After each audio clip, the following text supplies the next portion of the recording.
କ'ଣ କରୁଛ? ମୁଁ ଗୁପଚୁପ ଖାଇ ବୋଲି ବସିଛି। ଭିତରେ ଆଳୁ ହେରିକା ସବୁ ପୁରେଇଛି, ପୁଦିନା ପତ୍ରରେ ତାକୁ ସଜେଇଛି। ଆଉ କେତେ ବଡ଼ ବଡ଼ ଲଙ୍କା ଦେଖୁନ, ତାକୁ ବି ଖାଇବି। ଆଉ ଇଏ ପାଣି ଦେଖ ବଢ଼ିଆ ହେଇଛି, ବହୁତ ସୁନ୍ଦର ଲାଗୁଛି। ପୁଦିନା ପତ୍ରକୁ ବାଟିକି ତା ଦେହରେ ଦେଇଛି। କ'ଣ ପକେଇଛ? ପୁଦିନା ପତ୍ର, କଇଁଆ ଆଉ ସବୁ ପକେଇଛି ବାଟିକିନା, ଆଉ ଯାହା ପଡ଼େ ଗୁପଚୁପରେ ପାଣିରେ। ଆଉ ଗୋଟେ ଖାଇକି ଦେଖିଲ କେମିତି ଲାଗୁଛି? ଦେଖୁଛି ରୁହ।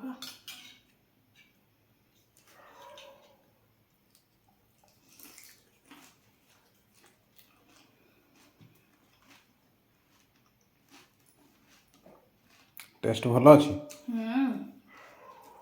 ବହୁତ ବଢ଼ିଆ ଲାଗୁଛି। ମାର୍କେଟ ଅପେକ୍ଷା ଏଇଟା ବହୁତ ସ୍ୱାଦ ଲାଗୁଛି। ମାର୍କେଟ ତ କିଛି ନୁହଁ, କିନ୍ତୁ ଏଇଟା ବଢ଼ିଆ ଲାଗୁଛି। ଏମିତିଆ ଖାଇବା ସବୁଦିନ ମିଳନ୍ତାନି। ସବୁଦିନ ଖାଇବ? ହଁ, ବଢ଼ିଆ ଲାଗୁଛି। କୋଲେଷ୍ଟ୍ରଲ୍ ବଢ଼ିକି ଫୁଲିକି ବେଲୁନ୍ ଭଳିଆ ଫାଟିଯିବ ଢୋ ହେଇକି। ନାଇଁ ନାଇଁ, ଇଏ ବଢ଼ିଆ ନା ପୁଦିନା ପାଣିଟା। ପୁଦିନାଟା ମାନେ ଥଣ୍ଡା ପେଟ ପାଇଁ ଭଲ, ପୁଦିନା ପାଣିଟା ଖାଇଲେ।